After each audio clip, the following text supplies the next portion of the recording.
अस्सलाम वालेकुम, मैं हूं अलमदार खान और आप देख रहे हैं शोशा द वीकली शो, जहां हम पूरे हफ्ते की बिगेस्ट हेडलाइंस को सिर्फ बताते ही नहीं बल्कि उनके रियलिटी चेक्स को भी फोकस करते हैं।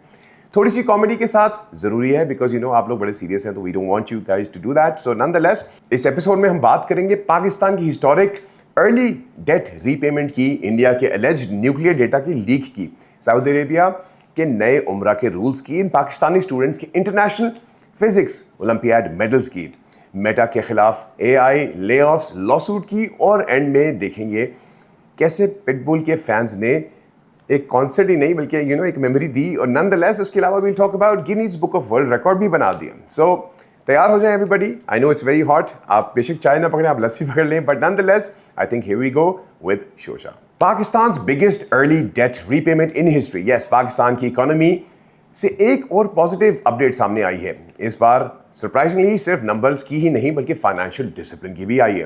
पाकिस्तान ने अपने हिस्ट्री में फर्स्ट टाइम 4,722 बिलियन का कर्ज मेच्योरिटी से पहले ही रीपे कर दिया।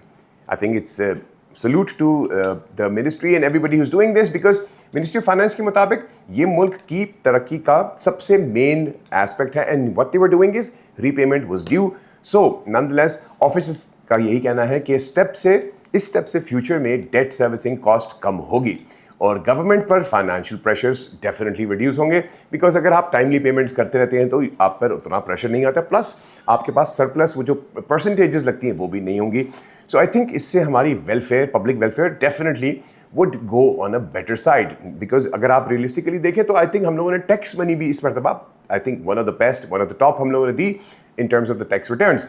सो दोस्तों, लोन जल्दी कहते हैं ना कि जल्दी आप लोन को रीपे कर देंगे तो भाई इजी सीन है। अगर आप वो नहीं कर पाएंगे तो डेफिनेटली आप जितना उसको प्रोलॉन्ग करेंगे it would definitely be a stress for not only you और I guess anybody. So I think this is a big round of applause in terms of the government and in terms of the financial perspective जो इसको timely execute किया। Well, experts ये भी कह रहे हैं और याद भी दिला रहे हैं कि लॉन्ग टर्म्स ग्रोथ के लिए एक्सपोर्ट्स बढ़ाना, इन्वेस्टमेंट्स अट्रैक्ट करना और टैक्स बेस एक्सपैंड करना भी बहुत ज़रूरी होगा। And I think when it comes to आपकी when you are exporting things, तो I think it has that potential कि आपकी अपनी इकोनॉमी को एक बूस्ट मिलता है। So I think a lot of the overall चीज़ें जो हम कह सकते हैं स्ट्रीमलाइन हो रही हैं इन terms of expansion and putting things out there, तो I think economy को boost देने के लिए this is one of those factors, and we are looking forward for a stronger and financially stronger and a disciplined Pakistan in terms of that. So once again, let's see where it goes in the future. India's nuclear plant data leak. Yes, cyber security under question. India अक्सर अपनी digital growth और cyber capabilities की बात तो जरूर करता है, लेकिन इस बार हेडलाइंस किसी टेक सक्सेस की नहीं बल्कि एक सीरियस क्राइम, एक साइबर क्राइम सिक्योरिटी ब्रीच की बात हो रही है। यस, वेल, रिपोर्ट्स के मुताबिक इंडिया के सबसे बड़े Kudankulam nuclear power plant से very sensitive files allegedly dark web पर लीक हो गई हैं। Wait it is alarming. इन डॉक्यूमेंट्स में रिपोर्टेडली प्लांट्स के काफ़ी लेआउट्स, सप्लायर डिटेल्स और इंफ्रास्ट्रक्चर से रिलेटेड रिकॉर्ड्स भी शामिल हैं। रॉयटर्स के मुताबिक रैंसमवेयर ग्रुप वर्ल्ड लीक्स ने यह क्लेम किया है कि ये डेटा एक कॉन्ट्रैक्टर कंपनी के सिस्टम से हासिल हुआ।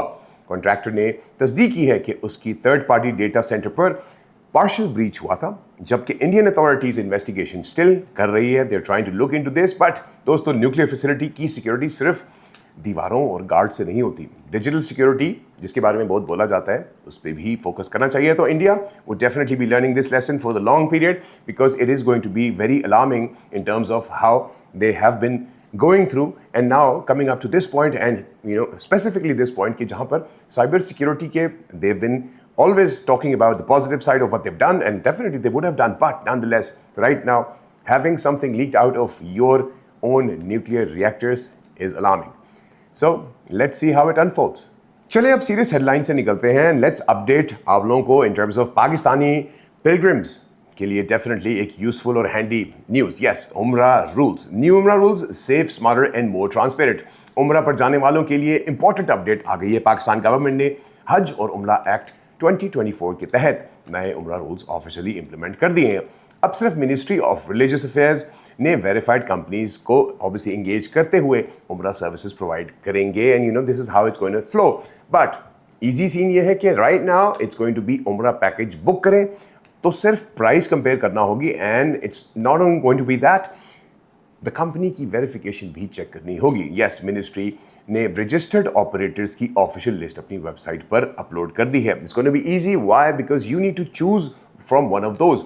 आई थिंक नए रूल्स के मुताबिक पेमेंट्स सिर्फ बैंकिंग चैनल्स के थ्रू ही होगी, सो दैट ट्रांसपेरेंसी रहे। और I think it's going to be very interesting to see how this unfolds and grows, not only for those, क्योंकि यूजुअली आप एक एक चीज़ को पहले देखते थे, but right now this is actually going to be the interesting thing कि आपने सारी चीज़ों को मिलकर एक ही अम्ब्रेला के नीचे एक वेरीफाइड बैच के थ्रू इसको बुक किया। It's all up to you. So I think this is going to be very interesting because in terms of the footfall when we talk about Umrah and even when we talk about Hajj, तो footfall in terms of the amount of people who actually go there is a lot. But अब सिर्फ ये है कि let's see ये हमारी आवाम के लिए कितनी पॉजिटिव हो सकती है, because I know Aahista Aahista आप सबको सोशली नॉट ओनली सिर्फ कमेंट्स के लिए बट आपको टेक सेवी भी होना पड़ेगा। Well, Pakistan wins again. 3 bronze medal in International Physics Olympiad. Yes, Pakistan के टैलेंटेड स्टूडेंट्स ने एक बार फिर दुनिया को दिखा दिया कि सिर्फ टैलेंट क्रिकेट ग्राउंड तक ही महदूद नहीं है। Yes, we're talking about International Physics Olympiad 2026, जिसमें पाकिस्तानी स्टूडेंट्स ने 3 ब्रॉन्ज मेडल्स जीतकर मुल्क का नाम रोशन किया। Yes, कंपटीशन कोलंबिया में हुआ था, जहां 90 से ज़्यादा कंट्रीज और 400 से ज़्यादा स्टूडेंट्स ने पार्टिसिपेट किया था। पाकिस्तान की टीम में जुल्फ़िकार अली, हमदान अलवी और दानियाल शहजाद हामिद, और उन्होंने ब्रॉन्ज मेडल हासिल किए, जबकि हुंजा महमूद और अब्दुल्ला एजाज ने ऑनरेबल मेंशन भी ऑब्वियसली रिसीव की। ये स्टूडेंट्स नेशनल सर्विस और नेशनल साइंस टैलेंट के मुताबिक इस कॉन्टेस्ट में एंटर हुए थे, but I think right now expert की सुपरविजन में इंटेंसिव ट्रेनिंग भी हासिल की, एंड हियर वी आर, एक इंप्रेसिव रिजल्ट भी आ गया।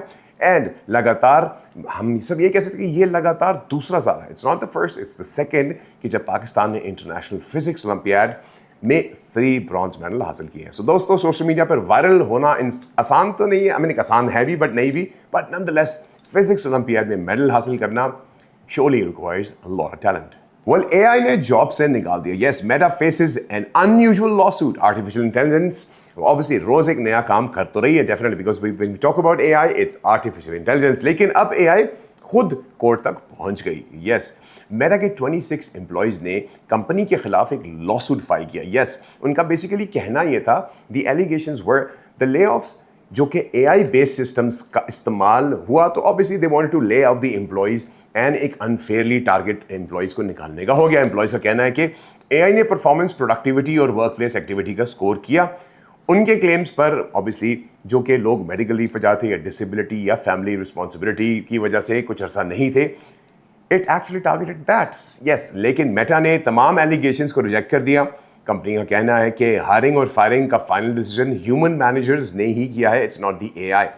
दोस्तों, पहले तो हम बॉस के साथ आसपास घूमते थे, but nonetheless now is the time कि हमें थोड़ा सा AI के एल्गोरिथम को बेसिकली समझना पड़ेगा। But nonetheless let's see how it unfolds in the future for them. But yes, the way that AI is growing, it is surely alarming and surprising. Well, yes, Pitbull fans go bald. Yes, going into the record books. एक fun story भी definitely बतानी है। American wrapper pitbull ने London के concert ने कुछ ऐसा Guinness book of world record बना दिया जिसने सबको डेफिनेटली सरप्राइज कर दिया। I think everybody on the social media is talking about it. Well, concert के दौरान 22,141 फैंस ने पिटबुल को ट्रिब्यूट देने के लिए बॉल्ड कैप्स पहन लिए। खैर, मैं तो ये समझ आता कि शायद उन सब ने 22,000 ने शायद अटेंड कर दिया, बट नॉनदलेस हमने को सिर्फ टोपी पहन ली। But it's a Guinness book of world record in terms of, because ऐसा कभी हुआ नहीं है। So yes, the reality check is के bold cap, black suit, dark glasses और फुल कॉन्फिडेंस, इसकी वजह से होने वाले एक फैन कम्युनिटी के नाम पर बॉल्डीज, इनको बेसिकली बॉल्डीज का नाम भी दे दिया, and that's what's all circulating on social media. But nonetheless I think it is interesting to see आप जब when you do something different, because it's 22,141, so काफ़ी ज़्यादा लोग थे, but nonetheless it was yet an interesting story to share. I hope you guys enjoyed the show. We're looking forward on getting in touch with you soon. Please leave your comments and feedback in terms of what happened, and I'll catch you guys soon. Take care.